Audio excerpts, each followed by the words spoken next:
এই গাড়িটা এসছে আমার কাছে, আমার একটা ভাই নিয়ে এসছে। গাড়িটা ক্লাস প্লেট খারাপ হয়ে গেছে, গাড়িটা একদম টানছে না। এখানে বছরখানি আগে ক্লাস সেন্টার ক্লাস সব বাদ দিয়ে দিয়েছিলাম, দেখুন ক্লাস প্লেট ভালো ছিল। গাড়িটা অনেক জার্নিং করার পরে গাড়ির ক্লাস প্লেট খারাপ হয়ে গেছে। মোবিলটা দেখতেই পাচ্ছ, মোবিলটার অবস্থা খুবই খারাপ।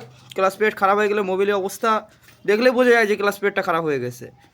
আমার এই ভাইটা এসছে অনেক দূর থেকে, আসার পরে বললো ক্লাস প্লেটটা খারাপ হয়ে গেছে। ঠিক আছে, তা আমরা এখন ক্লাস প্লেটটা খুলবো, খোলার পরে দেখাচ্ছি ভিডিওর মাধ্যমে, তোমরা সব দেখো।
ক্লাস প্লেটটা আমরা খুলে ফেলেছি, অবস্থায় দেখতে পাচ্ছ ক্লাস সেন্টারও খারাপ হয়ে গেছে, সবও খারাপ হয়ে গেছে। ক্লাস প্লেটও শেষ। ক্লাস প্লেটের অবস্থা দেখো, দুটো ক্লাস প্লেট ভালো আছে আর দুটো শেষ। আর প্রেসার প্লেটটা বাদ দেবো না, প্রেসার প্লেটটা ভালো আছে। ঠিক আছে, ক্লাস প্লেটের অবস্থা খুবই খারাপ, গাড়িটার হঠাৎ করে খারাপ হয়ে গেছে। বন্ধ রাখতে দেখেছো, আমরা ক্লাস প্লেটটা খুললাম, কিন্তু ক্লাস প্লেটে শুধু বাদ দেবো বলে খুলেছিলাম, কিন্তু ক্লাস প্লেট বাদ দিলে হবে না, কারণ সেটিং না বাদ দিলে গাড়ির সমস্যা পরে হবে। আবার সবসময় ক্লাস প্লেট বাদ দিলে ক্লাস সেন্টার ক্লাস সব বাদ দেওয়া উচিত, কিন্তু পার্টিটাও সেটা বুঝবে না। পরে আবার এক বছরের পরে আবার খারাপ হবে, আবার ডিস্টার্ব হবে, আবার আসবে গাড়ি নিয়ে। ওই জন্য আমরা কী করবো, ক্লাস সেন্টার ক্লাস সব ক্লাস প্লেট চেঞ্জ করবো, গাড়িটা তার জন্য ভালো চলে, 2-4 বছর যেন দেখা না লাগে, এবার চালানোর ক্ষেত্রে সমস্যাটা আসে।